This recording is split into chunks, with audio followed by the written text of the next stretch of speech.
Hello and welcome into Full Screen Podcast. I'm your host, Kira Aster, and joining me today, as always, is my co-host, interrupting the president's address, a real hey boy holding the devil squeeze box. It's Raven Ebert. How are you, Raven? I'm trapped in the drive-through. They see me rolling. No, they see me mowing my front lawn. That's right. I am fluent in JavaScript as well as Klingon. Thank So you, good. Weird Al. I may not be white, but I certainly am nerdy to the extreme. Yes, Weird Al is our king today of this episode and of our hearts.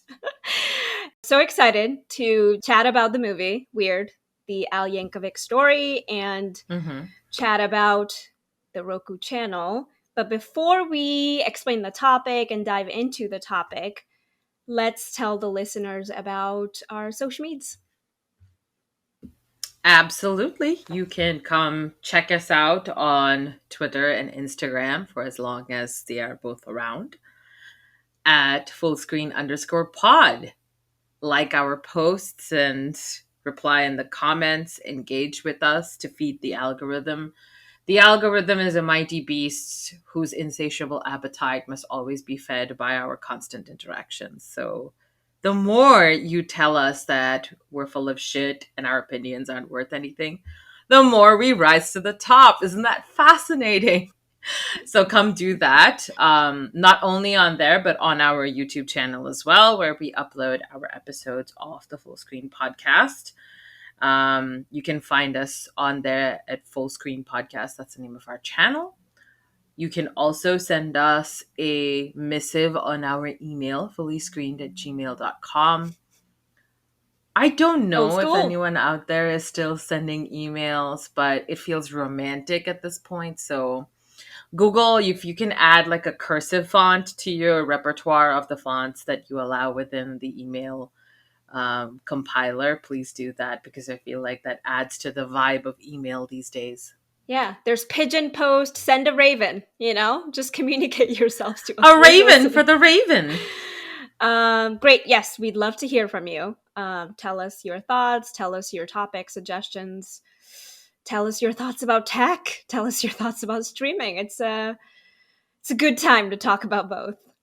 Mm-hmm. All right, so for today, we, as mentioned, we are discussing Weird, the Al Yankovic Story, the new movie that just came out, I believe, a couple weeks ago on the Roku Channel. And we've been wanting to focus on one of these smaller streaming services for a while and break away from the top 8, your Netflixes, your Disneys, your Hulus. Right. And with this movie and this very celebrated hype release of this movie, it's given us the perfect opportunity to dive into a little product and tech discussion and review of the Roku Channel, the service, the platform, the UI, all that jazz. So if you want to hear about more of these smaller services, there's Pluto TV, there's Tubi, there's also Sling TV. So tell us if you want us to dive deeper into the content slate of these services, the UI, the user interface, the platform, the tech behind it all. And yes. We'll consider your wish a polite suggestion. So there's content out there in the YouTube sphere of people reviewing some of the movies on Sling TV and Tubi. It is a way to sort of self-publish your movies. A lot of like small independent movies go on there and they are quite interesting. Let me tell you, the content of the movies are really, really interesting. There's a movie out on Tubi, I believe, with the title My Side Piece Won the Lotto. And with that kind of title, you're just going to be in for what is truly a cinematic experience. So I feel like the more coverage it gets on the press side of things, because you're absolutely right, Netflix and HBO Max and Disney Plus do tend to take up a lot of the oxygen in the room when it comes to discussing streaming in media. But there's some gems out there on the other platforms, and we'd love to cover that. So if you guys are enthusiastic, we will share your enthusiasm and jump on that ship. Absolutely. For today, let's dive into Roku.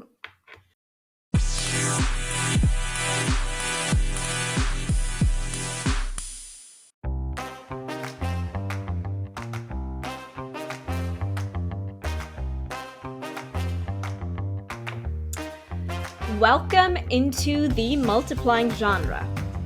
Today, we are discussing the wonderful, adorable, absolutely nuts little film celebrating all the weirdos out there, Weird, the Al Yankovic Story. All right, let's start with a little bit of background.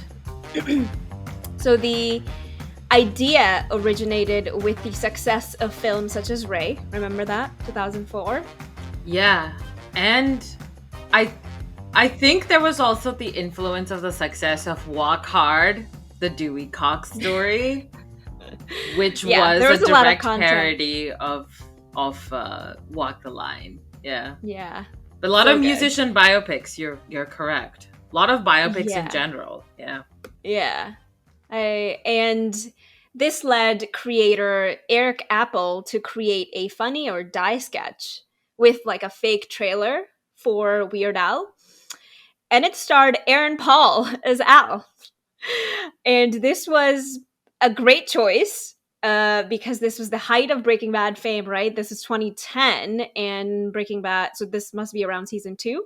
Mm-hmm. And Al, the real Weird Al, really embraced this, and for a while he was showing it at his concerts. So the trailer would play at the beginning of his concerts, and it gained tremendous interest from fans about the actual film, which led Eric Apple and Weird Al to sort of go to studio heads and shop around the script that they've been working on together. And fast forward a little bit, and Daniel Radcliffe became very early on the first choice for the lead role due to his appearance on Graham Norton, where he sang "The Elements" by Tom Lehrer, which really impressed Al, apparently.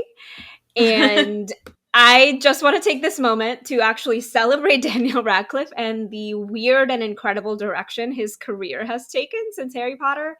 He's done super amazing indie weird movies like Swiss Army Man in 2016 by the Daniels. And one of my favorite shows has been Miracle Workers on TBS or TNT? TBS, I believe. It's on HBO Max. Stream it. So this series by Simon Rich, which is brilliant consistently. I believe season 4 is about to come out. He's done really great work on stage, taken some risks, right? He's done Equus in London. I remember when Equus came out, yes, and the whole thing was around seeing Harry Potter in the nude. I'm not going to even pretend that there was any other intention for a lot of people to go see that play. It wasn't about deconstructing the human psyche. They just wanted to see Daniel Radcliffe nude, fully frontal. And yeah, I support that kind of open horniness. Good for you guys. Good for you. Yeah. Drew a lot of the Harry Potter teen crowd.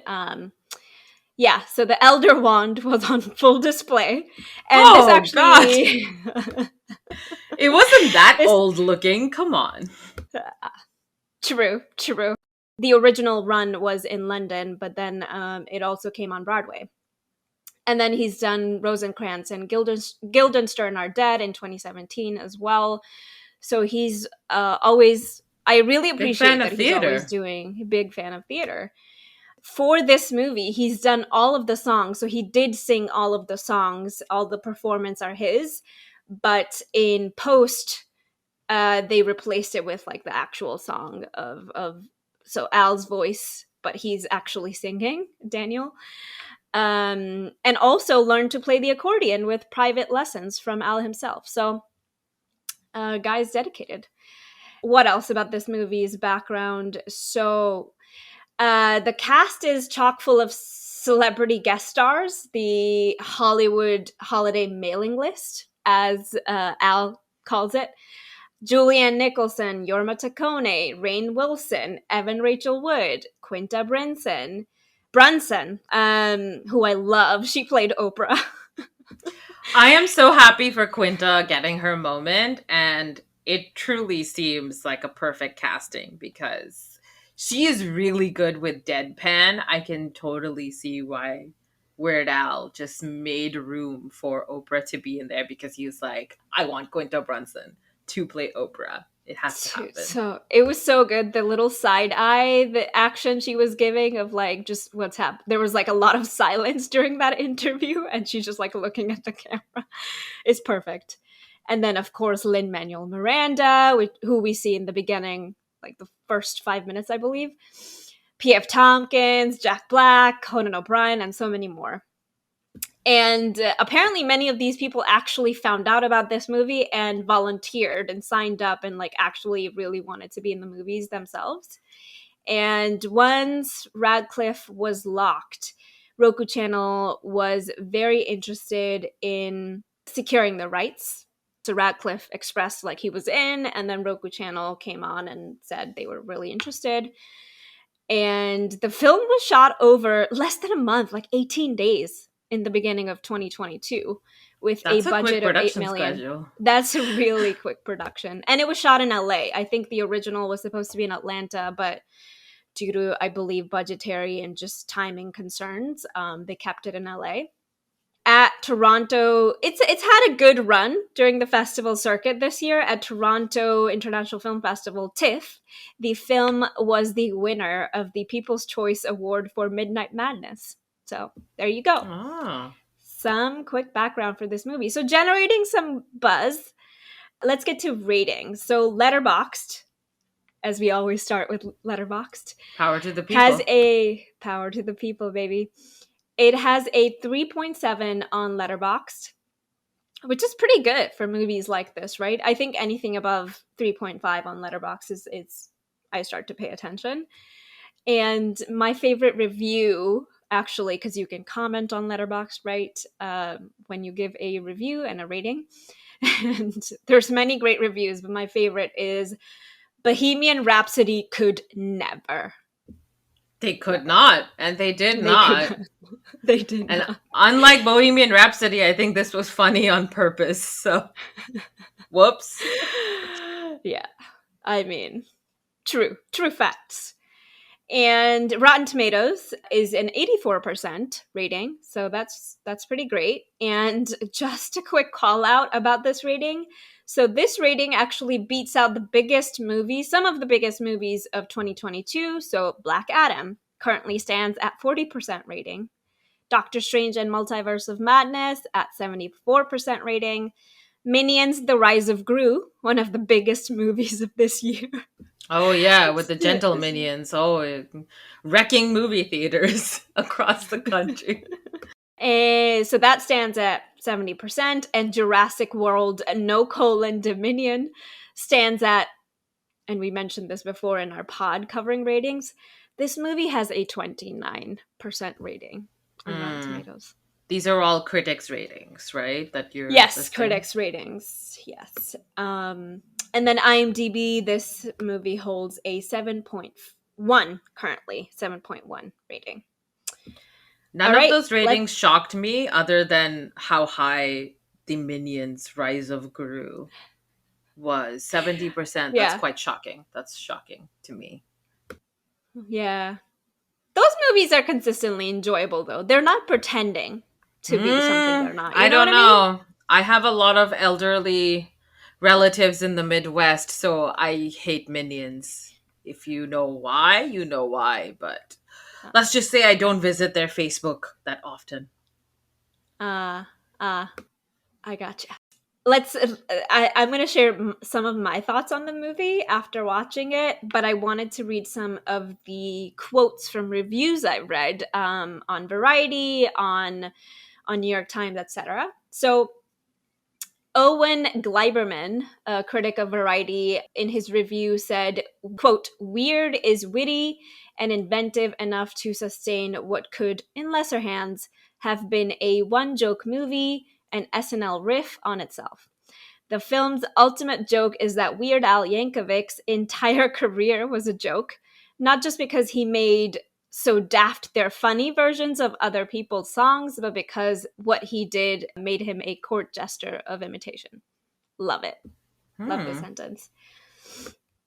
Amy Nicholson of the New York Times has praised Radcliffe's performance in her review, saying, quote, winningly guileless in his performance, twitching his costumey eyebrows and mustache like gentle bunny ears, even as he lip syncs Another One Rides the Bus with such commitment that his neck veins nearly pop.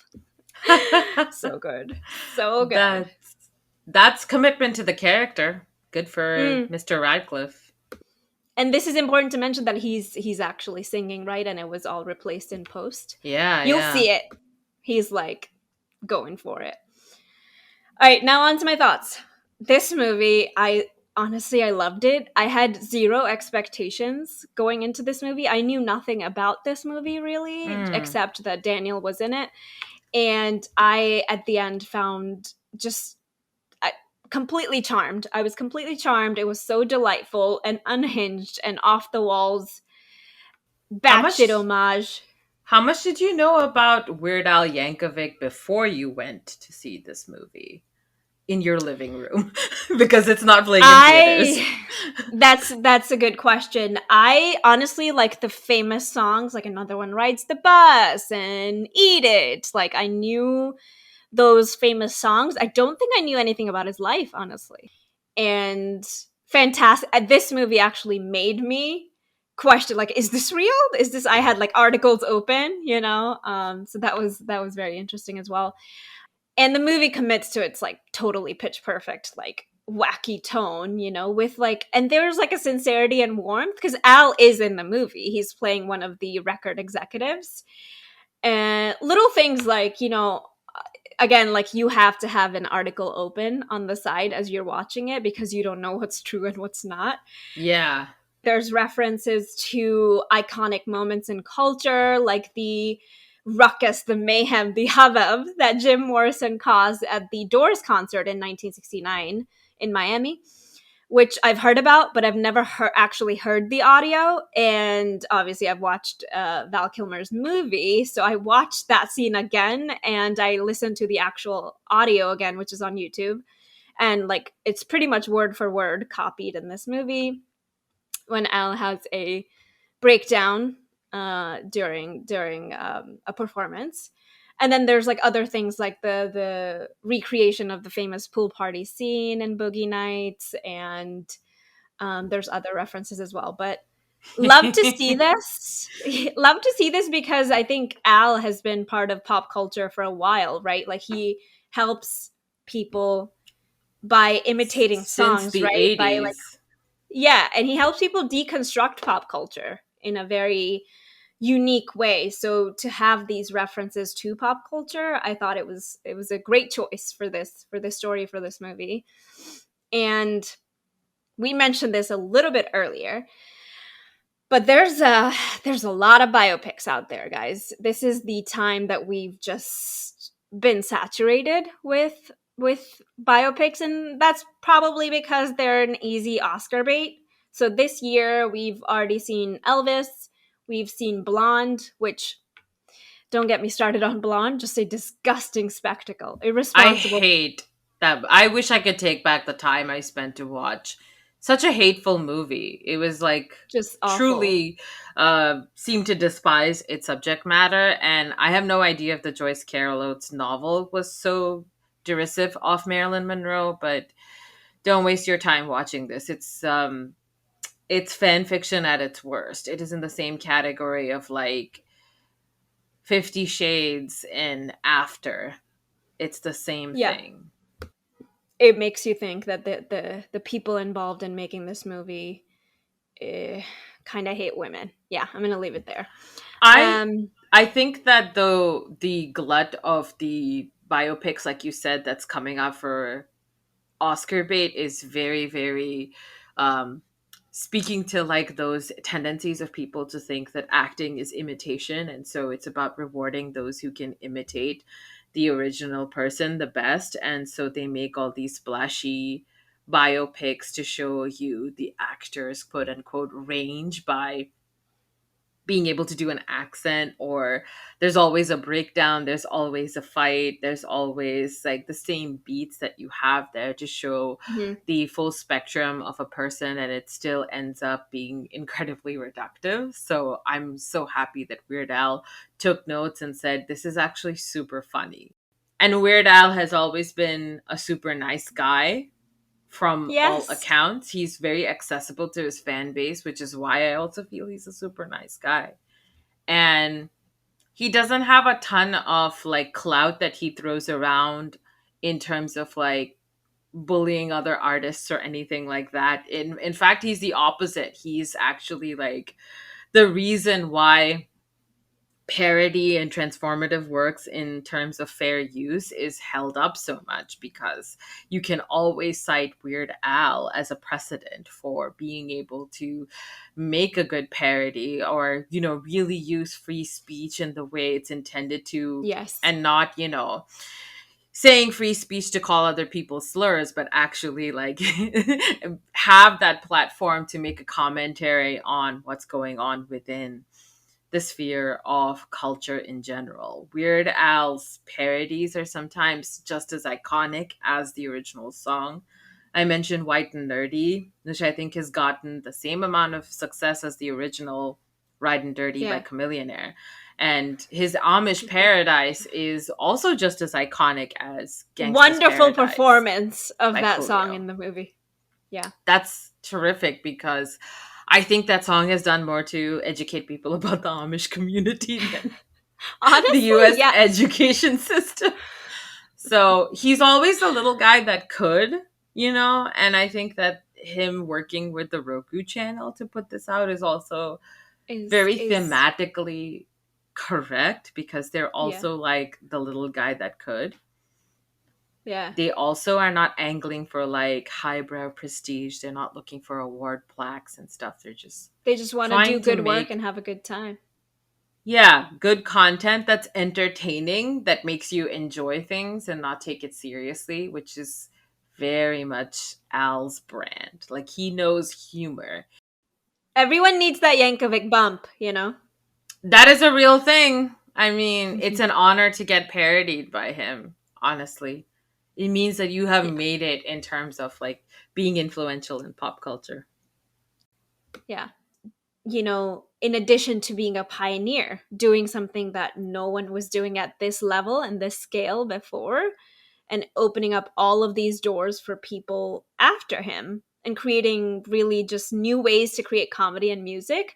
He's just so nice and kind and warm in interviews, and it really stands out. It really yeah, it was a breath of fresh air to see I'm glad this. that Yorma Tacone was on this, because there was no way they would be a lonely island if there was no Weird Al. Absolutely. Absolutely. Yeah. Yeah, speaking of I think wrapping up the biopic segment, the right, we were talking about how they're Oscar baits, and actually there's so many in the works right now. A couple highlights: I Want to Dance with Somebody, the Whitney Houston biopic, I believe comes out in December. And then we have Leonard Bernstein biopic starring Bradley Cooper, I believe, created by and starring Bradley Cooper, also coming out pretty soon. We have a Bob Dylan biopic with our dude Paul Atreides himself, Timmy Listen, Chalamet. we already had a Bob Dylan biopic. It was called I'm Not There, where Bob Dylan was played by like 7 different actors, including Yeah. Christian Bale, Heath Ledger, and my favorite performance, Kate motherfucking Blanchett. Oh, love that. But I am very excited to see the Timothy Chalamet version, to be honest. And yeah, so that's biopics. They're hot. And some of my other favorite things about this movie is just everyone is having so much fun. You can just see everyone is having so much fun. They know they're there for 18 days tops, and they're just having the time of their lives just hanging out. And Julianne Nicholson saying, "We think it would be best if you stopped being who you are and doing things that you love." to her like little son Al with such sincerity. Just there's so many times that I'm like gasping and I'm like out of breath laughing, and this is one of those examples. And a running theme throughout the movie is that Al's dad works at the factory and no one Yeah, knows. unspecified factory. It's always, and you can always cut to it and there's like sparks flying or some sort of vague machinery, but you don't know what they're building. Yeah, and Al keeps asking, you just call it the factory. What do they even make? And people are just like, look at this crazy person over here. Stop asking And questions. yeah, I know. They think he's just asking as a joke. And love that there's a super healthy and supportive depiction of male friendship. So Al's friends, who later become his band, are just so supportive. They make him like submit the tape to Dr. Demento, the radio show, all of that, and they're always there for him, even when he becomes a diva in the movie. Loved seeing how, Yeah. especially Again, for male friendships, you know. that seemed very much like Weird Al Yankovic has watched documentaries about the Beach Boys and said, let's do that, where you see everything fall apart around the band and it just becomes ugly. And he's like, yeah, let's add that drama. Did you ever have that drama, Al? No, but I would have liked to. And I loved that. I also loved the kind of standard classic thing that you see not only in biopics, but it also reminded me of all these Disney movies that are coming out of live action remakes for villains and stuff like that, where they look at something around them and glom onto it like a fixture for their personality. Because Weird Al is sitting and hanging around with his friends listening to My Sharona and looks Yeah. at some baloney Yes. and comes up with my bologna. Yeah, And yeah. that really reminded me in all sincerity of that moment in the Cruella movie where her whole personality is just like stuff happening to her, where the car is named DeVille and she's like, I like that. And I was so annoyed. I was like, oh, that wasn't her name. She just took that from a car. But now when I go back and watch Cruella, which I never will, but if I did, it'll remind me of the My Bologna scene and I will laugh and laugh and laugh because that is such a standard thing. Yeah. It's just some of it's like you have to simplify in the art form of movies is you have to simplify for the audience, you know, just how movies work. But some of it's like trust your audience, you know what I mean? Like we're not Yeah. dumb. They're You making don't have fun to of the show people us. who don't trust the audience. I really love that. Yeah, yeah. And a couple other things I just wanted to quickly call out: the performance, all the performances in the movie done by Daniel and the band are amazing, but the performance of Another One Rides the Bus at the pool party, revelatory. Loved it. And calls in restaurant phones was one of my things. Like he gets a call in a restaurant and he goes to, and it's a very, you know, tension filled call, and he's just like banging the phone, and like Of everyone course just, it it's is. just wonderful. And I'm like, this is such a beautiful trope that we've lost in movies now, because there's no one's taking calls in restaurants, and I'd Yeah. like to bring that back in the year of our Lord 2022. The drama of being inaccessible has to be manufactured now And then the by the reactions of phones. people around you as you have a meltdown in a public place, on a public call. Yeah. Yeah. Wonderful. I mean, you can certainly do that with a cell phone. I love when that happens in real You can life walk where, away though. You can find a private corner. listen, technology may evolve, but messy bitches who love drama will Mm, always be here. So you have to make the conscious choice of taking that moment and making it about you by saying, I know I can walk away. However, I will stand in the I'm middle. weird, motherfucking Al, motherfucking Yankovic, and I will stand here and scream at you in this restaurant in front of my bandmates because this is drama. This is drama, baby. And then the last thing I will point out, which is probably my favorite moment in the movie, is Rainn Wilson's Dr. Demento looking right at Daniel Radcliffe and saying the words, "No, I'm saying I want to be your dementor."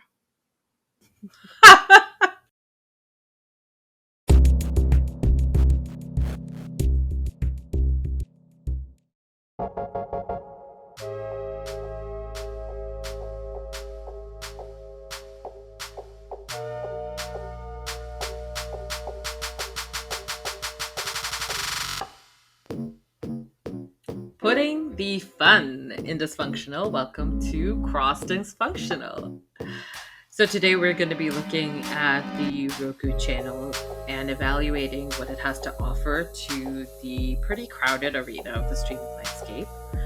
So we'll start by going down a list of stats to break down what Roku channel has to offer and get to know the product. So let's go over its beginning. So it's actually a channel that's offered as part of your Roku subscription. So if you're not familiar with Roku, it's actually a hardware company, Roku Incorporated, based in San Jose, California, doing pretty well with the reported revenue of 2.76 billion dollars in revenue in 2021. So they're making hardware. A lot of my friends have the Roku like TV.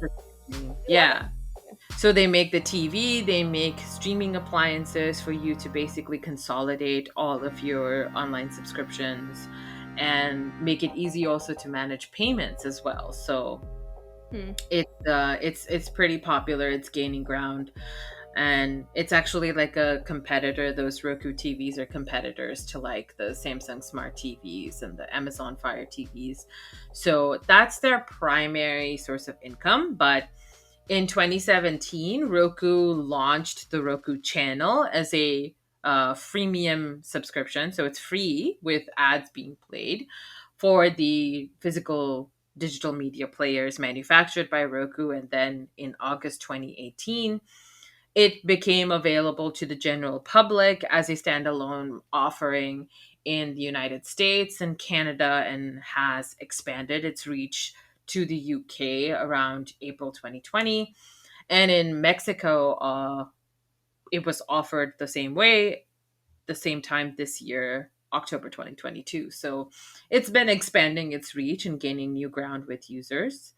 And what it is a channel being offered to the general Roku channel store, where you can add, your consumer streaming apps like Netflix and Amazon Prime and some of the other subscriptions that Roku offers that I'll go into. But yeah, this is where you'd basically consolidate your different channels, similar to the way that you would view TV when you had cable. Right. Guys, remember that? Remember channels on TVs?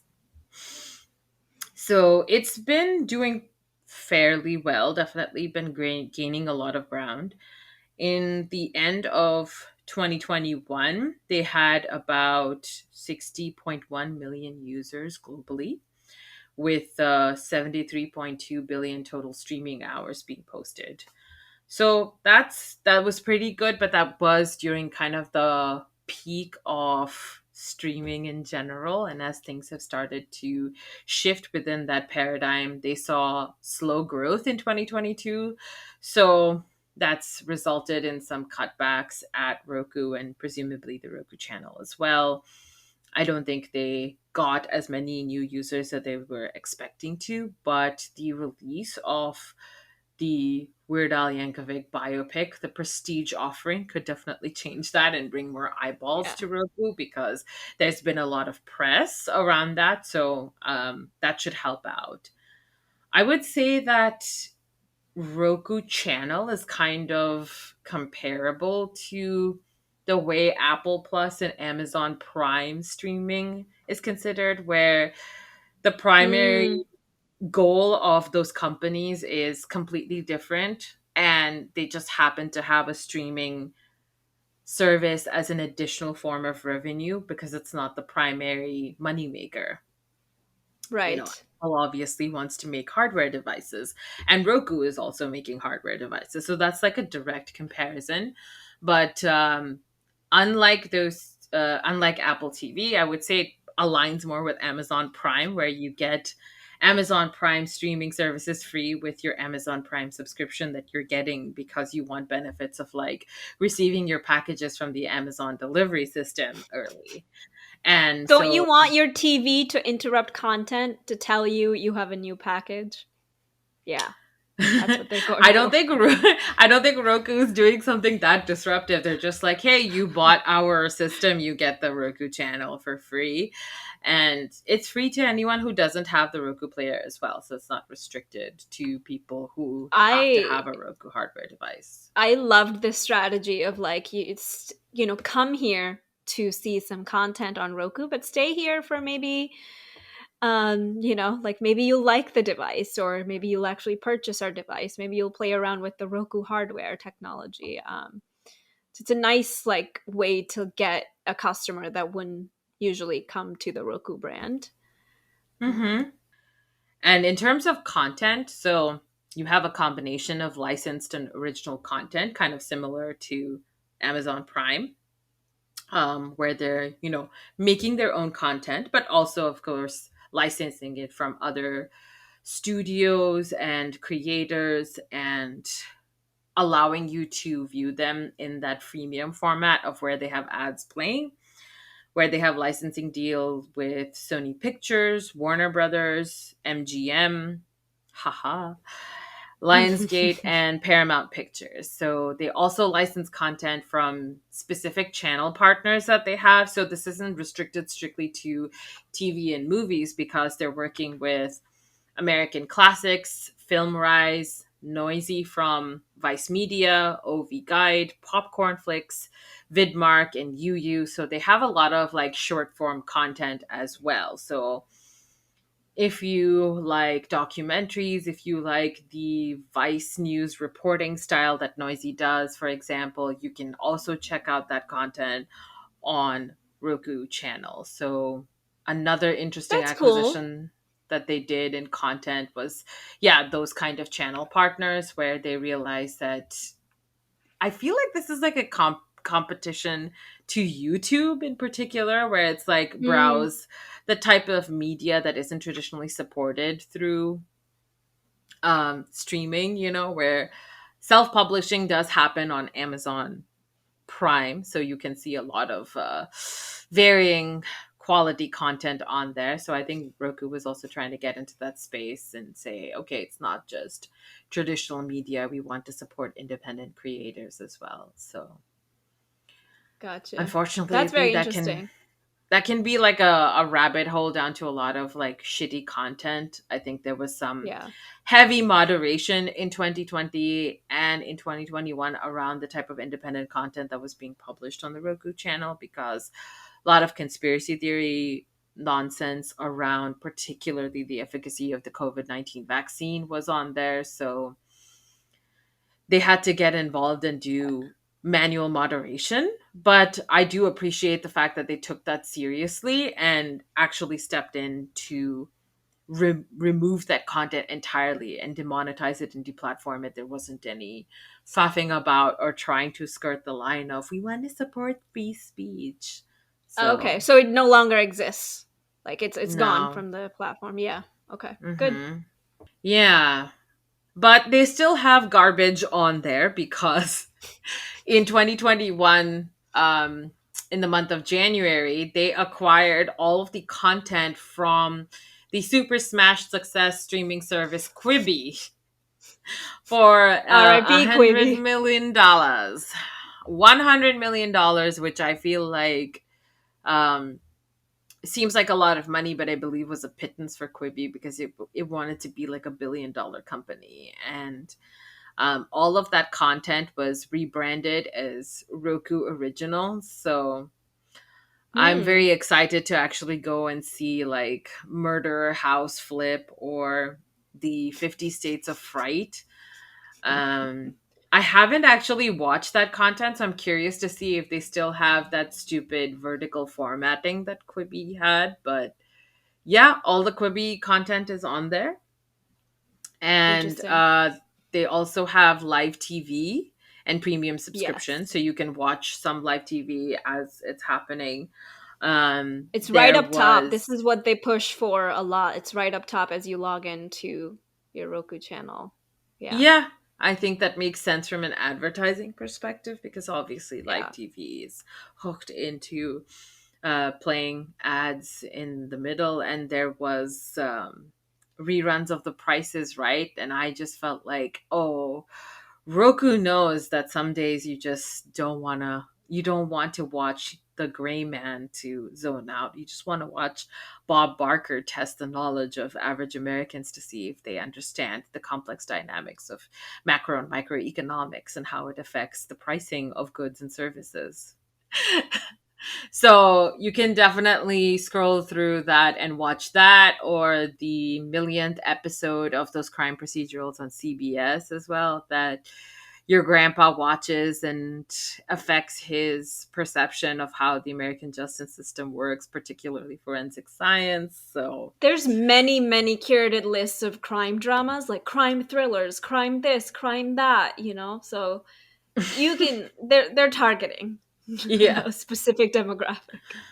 But if you want some more elevated content, they do have premium subscriptions that also reminded me very much of Amazon Prime and the way you can add stuff on there. So you have premium subscription supported with Showtime, Stars, AMC Plus, Epix, Cinemax, and BET Plus. So that's additional content that you can get and sort of add to a channel for your Roku hardware device. So you would actually need that.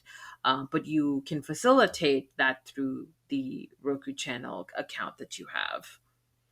So there are some things that I was actually quite excited about in terms of original content on the Roku channel. And one of them was the revival of Reno 911, one of my favorite faux documentary, faux reality TV shows. It's And the original run was Comedy Central, right?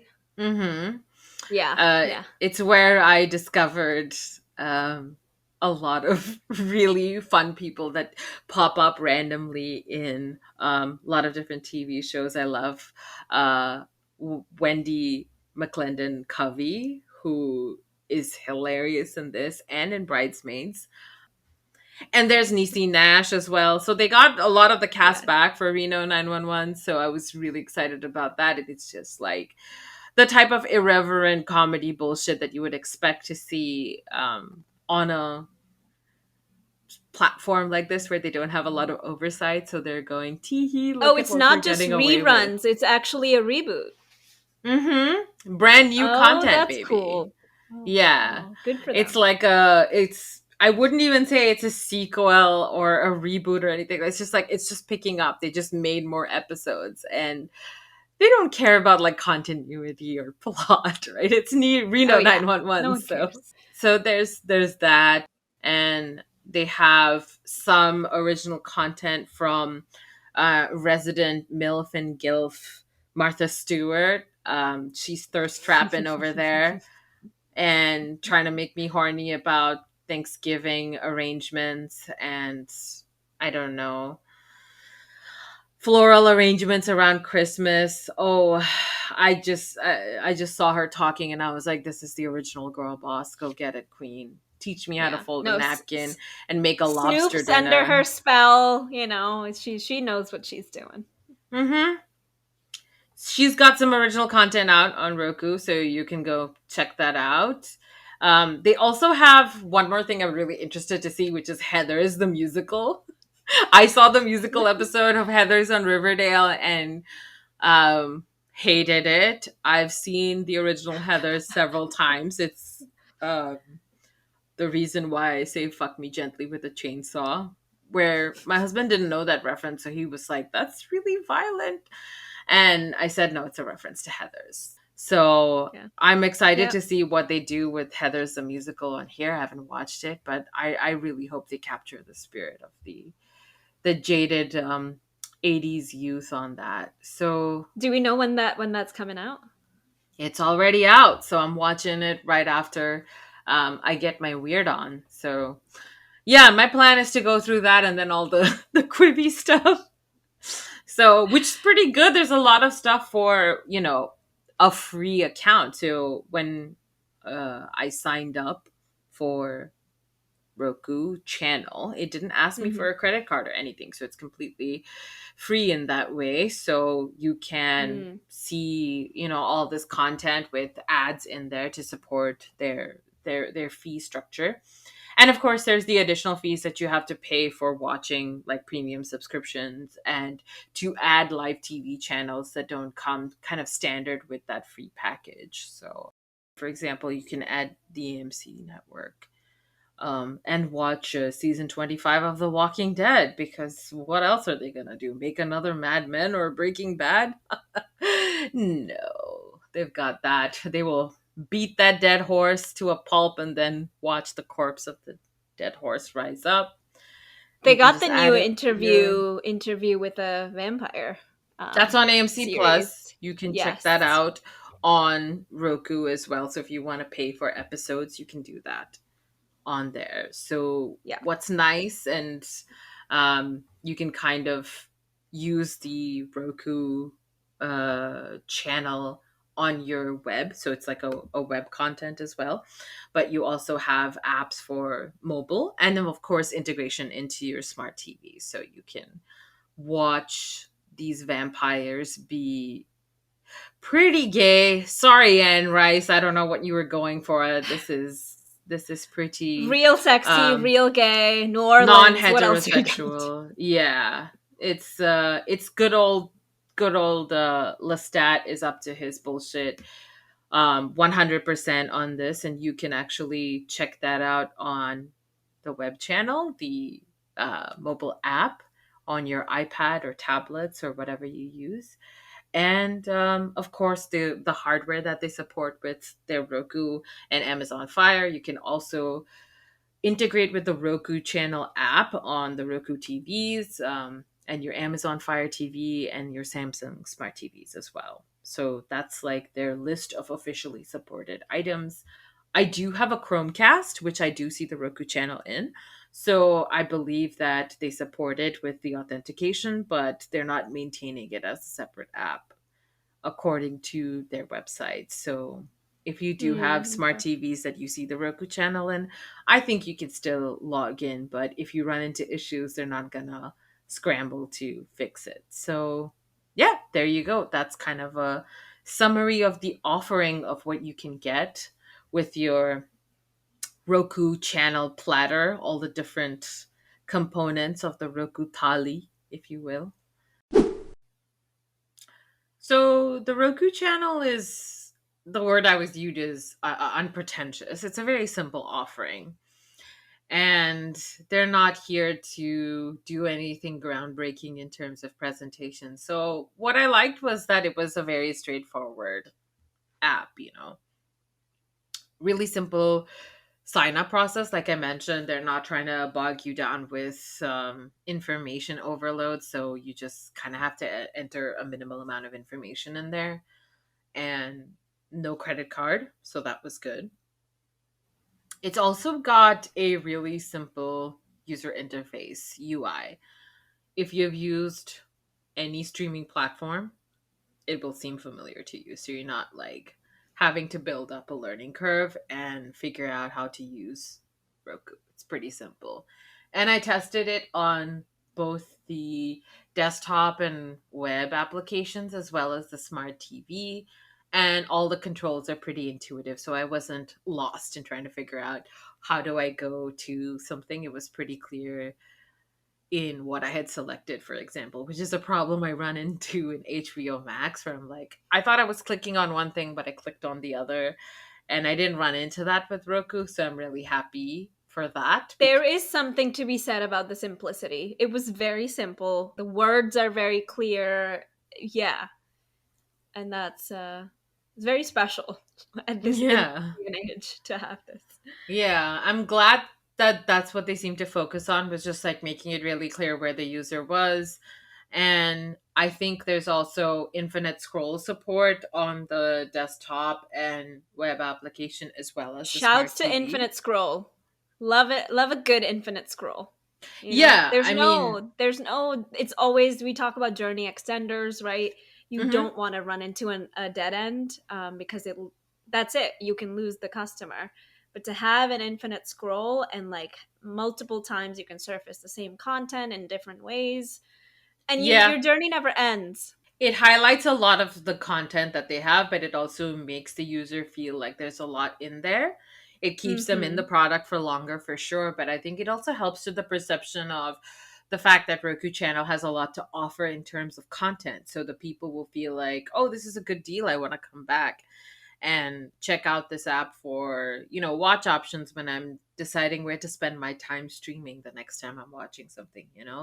So I think that's smart and follows the pattern that a lot of streaming services have. So that's good. The way that the content layout works is that when you click on a title, you get to see the information around cast and crew and an overview and a summary of the content. So that's also very similar to those patterns. You can click on the names of the cast and crew involved, for example, and check out any similar content that they may have on Roku for that. So that was good, I thought. If you're a fan of a specific actor or you want to see what they have on the Roku channel for a specific director or something, you can check that out. I liked And the layout of it as well, like the mhm, when you click on a piece of content, the full page takeover, of like there's a huge poster of whatever content it is on the left, and then on the right you'll have the selection options, instead of just being bombarded by other things around it. So the simplicity also comes on the actual content selection page, which I mhm. really appreciated. It's very clear, very, you know where to focus your eyes. Yeah, there wasn't a ton of CTAs and buttons, like no major call to actions other than just watch the content. So, Exactly. yeah, I appreciated that. I would say that the search function is decent. Seemed to work as expected.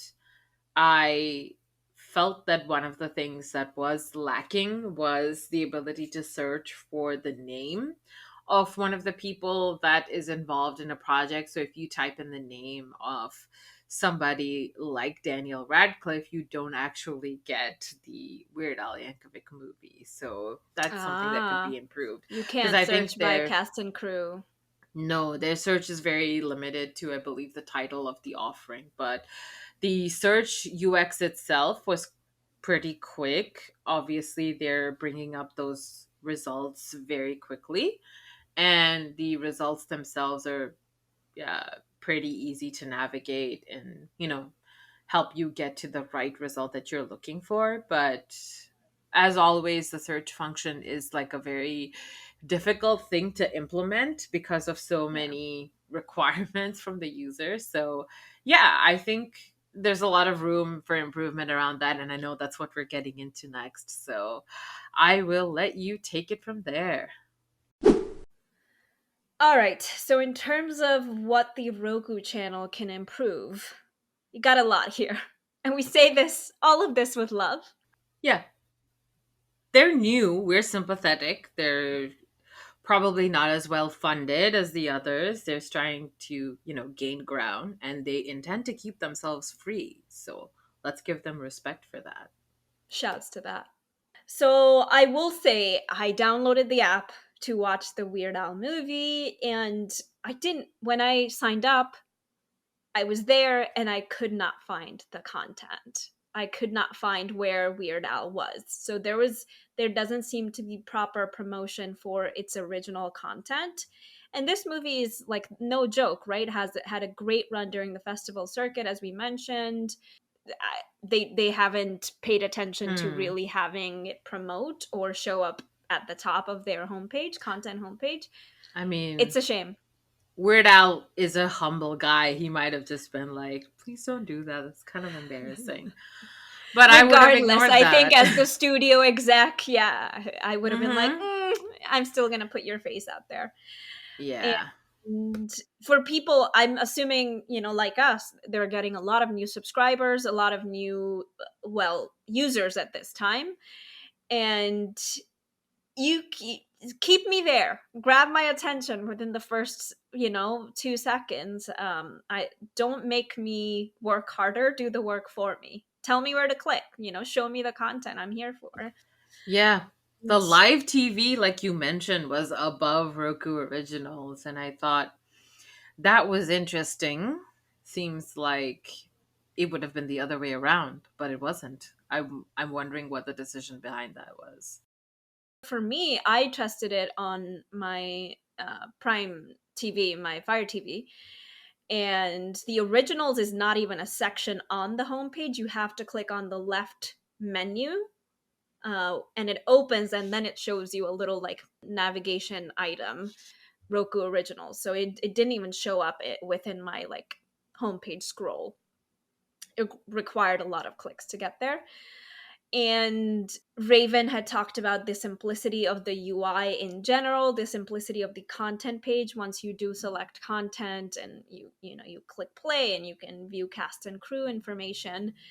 This is the simplicity is one thing, but the simplicity also actually makes it so that they lose the ability to have suggested content being right under, right above, right on the right, wherever they want, but they lose the ability to actually have related content be in your immediate awareness. You actually have to Yeah. click.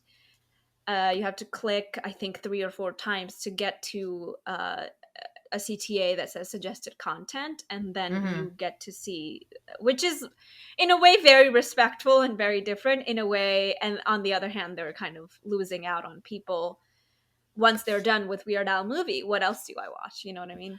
Yeah. And on the web app, which is basically like going to it through a browser and going to the Roku Channel site, it is there at the bottom of the page, and it is not presented as an endless scroll thing. It's a carousel style display Okay. of suggested titles, but there seems to be a limitation on what they're presenting as suggested titles as well. So when you are, for example, navigating the homepage and you look at the different categories and genres that they are presenting the content in, you have the ability to click a see more CTA and be presented with a list, which is not the case for suggested content as it relates to a specific title.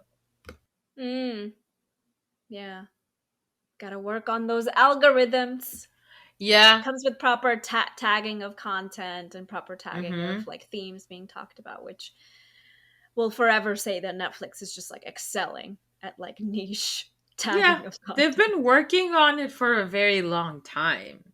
And it's not fair to compare that, especially given that I didn't see a lot of transparency around whether the Roku channel, for example, has engineers within data science and uh, Mm-hmm.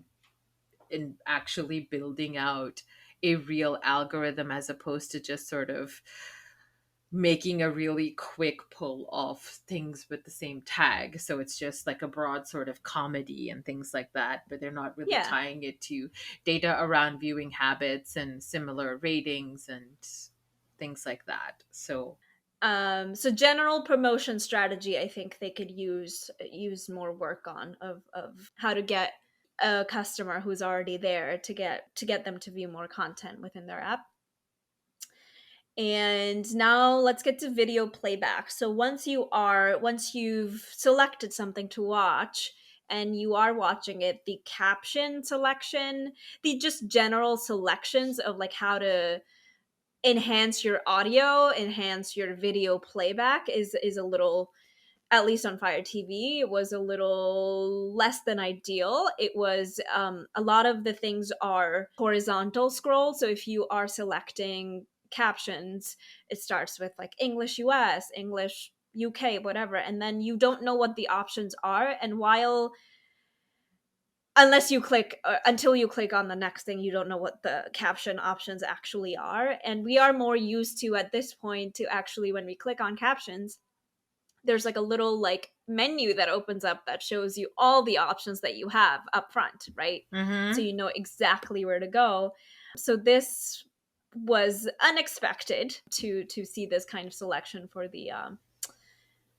captions, which are, I would say, essential for viewing any type of content. I just want to add the caveat that we are not experiencing this through the Roku device, which is maybe a completely different experience, which I Yeah. don't have any visibility into because I'm not buying a new device for these reviews, guys. Sorry. Um, but I think that from the experience that I got with my Chromecast versus my desktop, it definitely seemed like a TV or smart device or living room device focused application, and Mm. that it wasn't as focused on the personal device or the desktop, laptop, web experience as much, which is a big market within which Netflix succeeds because they Mm-hmm. understand that a lot of people are still consuming their content on a less than cinematic experience focused device. And I don't think that the focus of Roku is on that. They're still keeping it to the living room devices, which I don't think is like an artistic choice, but I think it just is a business choice for them because that's where their hardware is. So unless they're going to start making like tablets or laptops specifically for viewing content, they're going to put the focus on that experience through their Roku We're devices. out So here giving free ideas, Roku. Okay. I I mean, I think that's very important for you, like that specifically calling out that neither of us tested it on a Roku device. So it is very common for companies when they start out to, especially if they have a device of their own, they will plan to design their experience for the native, their application, mhm. and You then think everything else is You think secondary. Apple TV gives a shit if their player isn't working on Chrome? They'll be like, "Babe, get Safari. What are you doing?" I know. And then a couple other things. So there's, when you pause content, there's a YouTube like preview screens. I'm more familiar with it on YouTube. I'm sure it exists somewhere else, but so there is a by preview screens I mean like there's actual like little screens that open up when you pause, and like every 10 seconds it shows a preview of what's next and what you have already watched, like every 10 seconds, so it's easier to see where you're going and where you've been.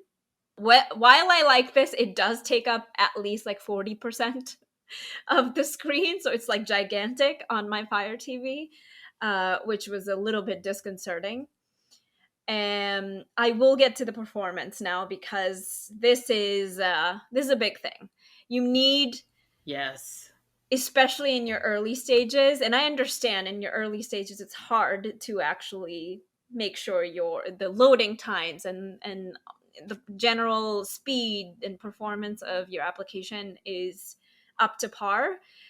But this was a little bit alarming to see. Every click was taking about, so if you pause and then you play again, it takes 5 to 6 seconds for the loading button to go away, like consistently. It wasn't a fluke. Mm-hmm. I consistently tested on multiple days. And little things like when you fast forward or rewind, it takes a while for your action to be confirmed visually on screen, and it takes a while for the action to actually take place and end. Um, the buffering times are a little bit in that time frame as well, so like 7 to 7-ish seconds consistently. And yeah, as I mentioned, loading content takes a while as well. Yeah. So this is, I mean, take it with a grain of salt, but there's a 2016 Ericsson mobility study, which I was reading about on Forbes, I believe, that website loading delays generally lead to 38% increase in heart rate, which, That seems low. People lose their shit on these types of issues. That is the biggest UX complaint that people have. They can forgive like poor contrast and terrible accessibility otherwise, but they just want to make sure that the shit loads fast. And that's the whole reason that people even started caring about the throttle that ISPs were doing on Netflix, because Netflix made it Uh-huh. very clear that if stuff isn't loading, it's not them. It is, Comcast, for example, trying to disrupt your Netflix experience so that you can buy their cable services for watching video on demand. So people care Yeah, there about you that. go. There 38% seems low. you don't you don't want to do this to your customer. You don't want them to be anxious. You want them to be calm and happy and keep them in a good state for them to engage more, for them to have like high CSAT, high customer satisfaction scores with your experience. But yeah, that's very interesting about Netflix. Stay tuned for our Netflix ads episode next month, guys. It's coming. Oh, yeah. And what else can I call out here? Oh, one thing that really, really bothered me. So it is a free experience, so there are ads as you are watching content, which is okay. Mm-hmm. But there is no warning when the ad starts. So usually by now we're used to, there's a countdown that shows up on YouTube when an ad is about to come. So 5, 4, 3, 2, 1, and then it tells you how long the ads will last. Whether 15 seconds, 30 seconds, and I believe it's the same on Peacock. It's the same on Paramount. If you have the ads tier, it tells you exactly when the ad is starting and exactly how long the ads will last, and then the points at which the ads will show in your video playback screen as well. All of that is pretty much lacking on Roku, which really bothered me. So you could be mid scene in something that's really funny and really engaging and heart pounding, and then the ad could completely interrupt that and then drop you back Oh, in without warning. so there Yeah, isn't anything to time the ads with edits within the movie, for example, where it reaches like a natural resting low point and then they put in an ad, they don't like fade to black and then show nothing. you an No ad for visual. Toyota Yes, Thon or there's no whatever. visual cues. Like I was dropped in the middle of scenes multiple times to an ad about Kia Sorrento or whatever in the Yeah, middle of the scenes. Toyota Thon guys. Yeah, I mean, we are not sponsored by these people, by the way. Don't go buy cars. Like, skateboard, guys. Let's bring it back. Let's bring back rollerblading, because they just drop these ads in the middle of like dialogue, or like the killer is about to enter the room and it's like the new Kia Sorrento 2019 or whatever, and you're like, I don't give a Telling you. shit. In general, it also does not tell you when you resume content. It does not tell you how much you have watched at what point you're resuming content, how much you have consumed. So that I found a little um, disconcerting as well, because I did watch Weird Al movie on 2 days. So an hour on each day, and I had no idea how much I had watched before, how much was left, even while picking up the content. So it's little things like that. They Yeah. can improve that, little things. Like Mm-hmm. I get it. I get search is very difficult, requires advanced machine learning and hiring advanced engineers. We totally get it. Yeah, I think that you're right. The algorithm part and being able to suggest similar content is advanced, but if you're a streaming service, you have to accommodate for the fact that the user is going to fall asleep, step away to pick up deliveries, go to the bathroom. They're going to pause the movie experience and go somewhere else. They're going to pause the viewing experience and do what they want to, because that is the selling point of using streaming, where you watch at your own pace. So if they don't accommodate for that, you're not understanding the core demographics of the user base that you're serving. Exactly. Yeah. And then mention a couple of other things that I would suggest that they could do. And Raven, feel free to chime in to sort of in the short term, I think, to sort of draw more audiences, engage their audiences more. And Nude we've pictures of mentioned Daniel this. Radcliffe to promote Weird I Al. mean, put that in there also. And so promotion is they're very behind on promoting content. Like, I was looking, we were talking about the simple UI and endless scroll, infinite scroll, and where you go from horizontal list to list, and these lists could be live TV, these lists could be crime dramas, what have you. But there's some things that are trending that I saw. So I clicked 7 times to actually get to trending now. 12 times. I scrolled 12 times, right? Down, down, down, down, down to get to popular on the Roku channel, which, come on, put that up top. And Yeah. 17 times I counted this to get to recently added TV. Now, if Hell you're no. actually, yeah. So if you're actually promoting live TV and you have to scroll so much to actually get to recently added TV, there's something where it's almost like they've just thrown content at random on their homepage at this point. And as a reminder, they don't most streaming services now play with the top 10 on their services now, right? Like, this is what's number Mm-hmm. 1, this was number 2.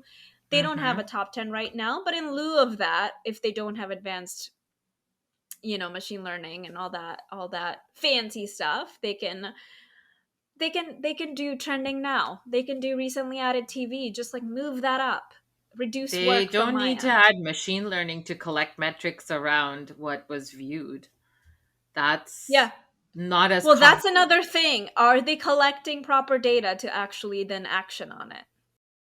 Couple other things that I would make suggestions, some product critiques and suggestions. So they do have a lot of content, right? The endless scroll is makes sense. They have a lot of content. But I saw after scrolling so much that Buffy was on there, that, great films such as Monster by Patty Jenkins is on there, but you have to work to get there.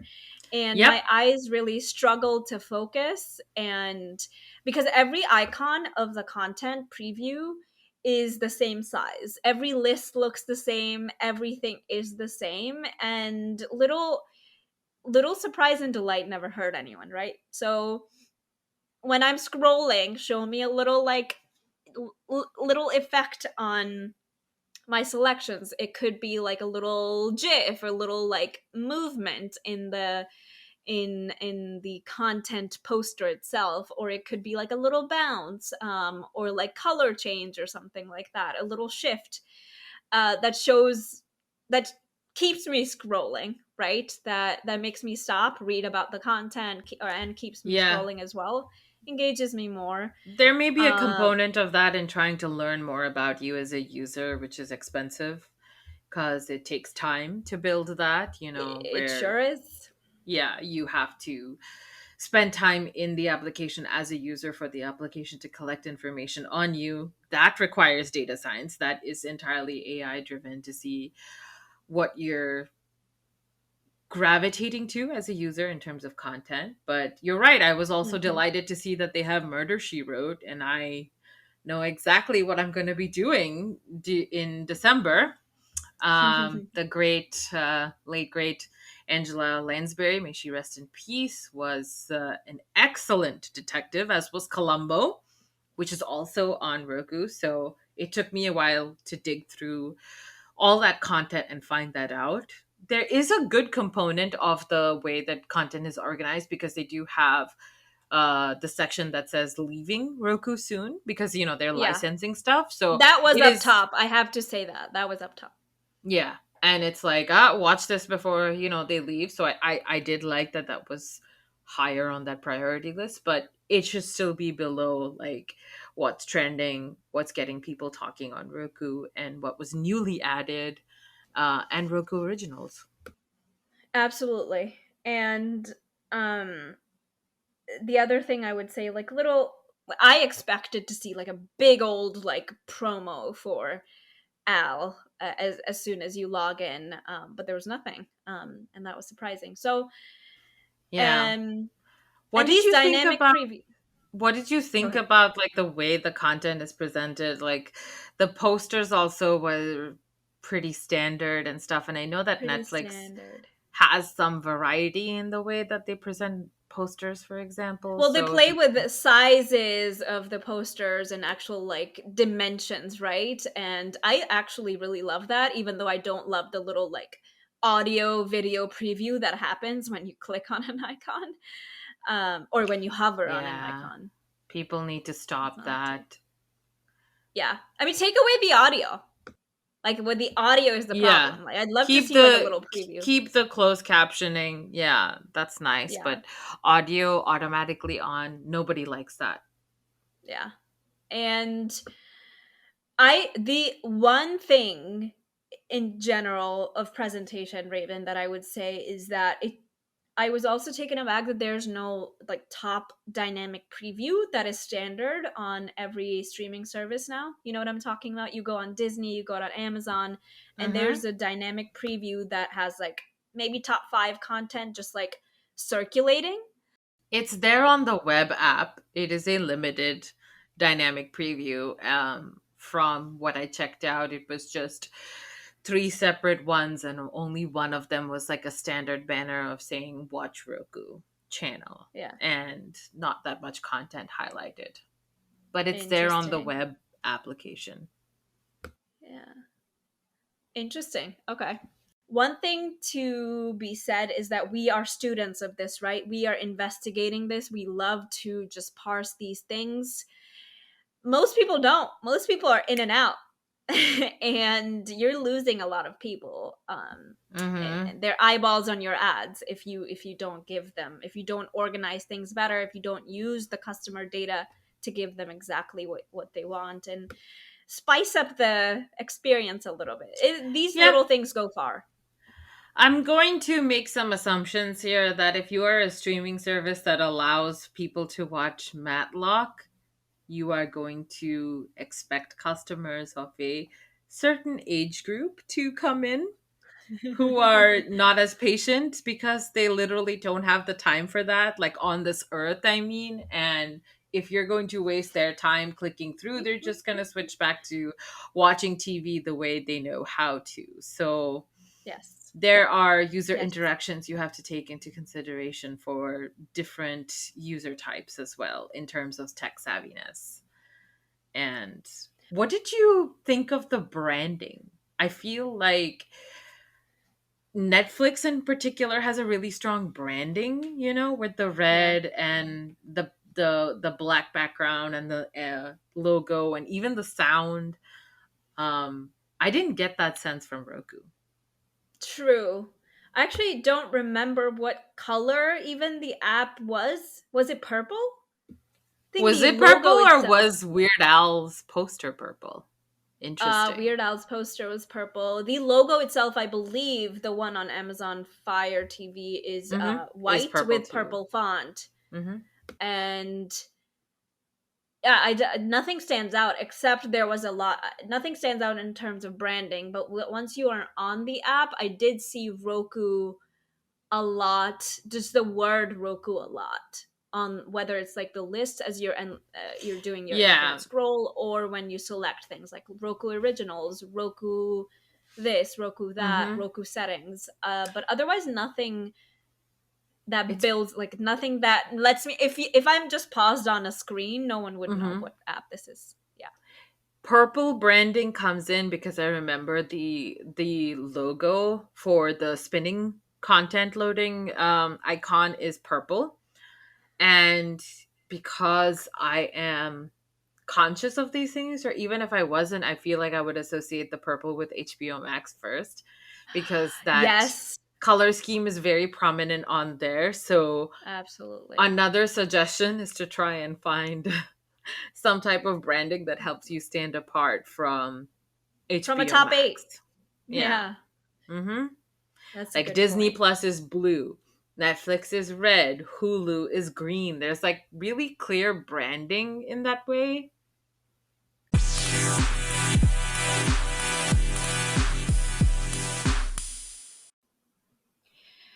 Final thoughts and wrap up. So, as we mentioned before, the Roku channel is not part of the top 8, the big top 8, right? As we mentioned, it's the Netflixes, the Disney Pluses, the HBO Maxes, the even the Paramounts and the Peacocks. But it is, however, bubbling up on the fringe streamers, the little streamers, very rapidly. Now, compared to Pluto TV, compared to Tubi, Roku Channel has more subscribers. It has more number of titles, so a lot more content than both Pluto and Tubi. And while Pluto and Tubi have the backing of their owners, Pluto is owned by Paramount and Tubi is owned by Fox. Roku Channel has leaned in and found their Espacio Latino, which is actually, did you see that? That was up top right by Mm-hmm. TV.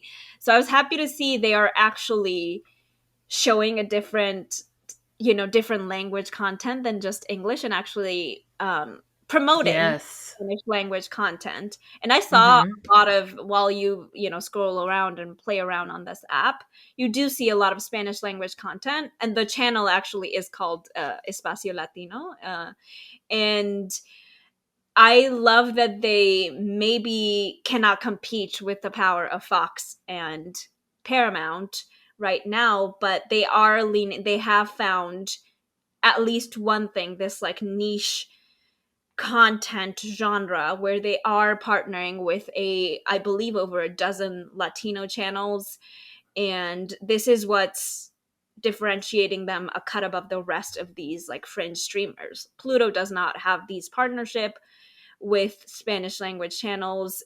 Tubi does not have this partnership, and you know, something to be said about Roku Channel just identifying this, studying the market, identifying where the gap was, and delivered on that gap and is leaning in on that gap. So, this is a good sign that they're actually paying attention to the content. We've talked about the tech, the performance, but the strategy of content is interesting to see because seems they're very aware of where the trends are going, where their user base is currently, and where they might go as their users and subscribers grow.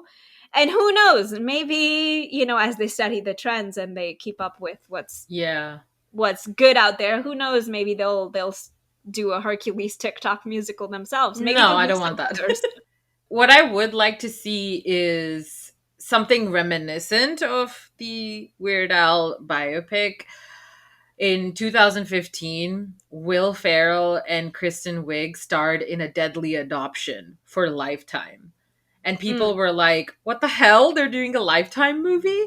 And it was a completely straight face parody of the exact type of shit that you see on Lifetime, except it was done with real comedic actors portraying dramatic performances. So it was funny on so many different levels. And I would like to see the that on resurgence of Roku. parody come out on Roku. I think the time is ripe to come out with unique content for streaming Absolutely. rather than try to duplicate the experience of just live TV, because that seems to be the way that, for example, Amazon Prime is going with trying to bring in the Monday Night Football folks onto Amazon Prime. Sports streaming has become a thing, and it's Hmm. understandable if you want to get your foot in the door and you just hook up into live TV. I get it, but what's beyond that? I came for live TV, but why am I staying? So I think they can keep with that irreverent comedy tone because it's shown them success. But I think branch out into other stuff as well, Yeah. where they look into maybe some neglected aspects of the different genres around, for example, cooking shows, Mm-hmm. documentaries, and focus on less big budget stuff. Like, I would love to see some version of diners, dives, and drive throughs for Roku, except it's done by like some niche micro celebrity. Yeah, Um, I'd they love had that. a version of that from Vice that I think is on Hulu called "Fuck That's Delicious" with Action Bronson, and I think you would know this, Kira. But watching a New Yorker get excited about food is a religious experience all on its own, because the expression of enthusiasm that comes out of a New Yorker's mouth is just like the Real. Pied Piper's call to me. Like, I just waft towards it like a cartoon character smelling a pie. And I want to see that, where it's like some niche kind of guy, the new Anthony Bourdain, or just somebody who's kind of funny and is allowed to be funny without that corporate sheen of Yeah. professionalism in talking about food, where they just eat a taco and go, "That's the most bomb ass taco, yo," and show that Yeah. like a genuine enthusiasm. So yeah, I mean, Martha Stewart's on Roku. I think that's a good start. That's a great start. Um, Yeah. I would watch, for example, a documentary on Snoop Dogg showing us how to roll a perfect joint on Roku. That's a perfect platform for it, Are I you think. listening, Roku? Get on it. Martha's on with you guys. It's not going to be hard to bring in the Snoop Her Dogg. bestie. Yeah. Murder I was the do love case his they gave bestie. him, and now Roku was the platform they'll stream him on. So if it works out, these are just ideas I'm throwing out there for free. But if you're interested, we'll give you our Venmos and our PayPal's, guys. Of Cha-ching, course. baby. Cha-ching. No, we believe in Roku, and I'd love to see them improve over time on their content strategies. Just lean in to identify what's actually missed out there by the top eight, and lean in to just sort of start to improve their service, Mm-hmm. and performance. We're hopeful we'll see that pretty soon, though, because I don't know. I'm predicting. I feel it could break into the top eight, um, pretty soon. Give it a few years, because I think we see Peacock has the backing of NBC at the moment, but it's flailing. There's a chance that it might. I think so. And we also have to remember that the competition for attention isn't just limited to other streaming services. You know, you want to get kids who are being raised on social networks and YouTube and TikTok and short form Yeah, content to buy into this sort of thing. And that's absolutely. going to be difficult. Remember Um, Vine? The good 5 seconds that Vine had?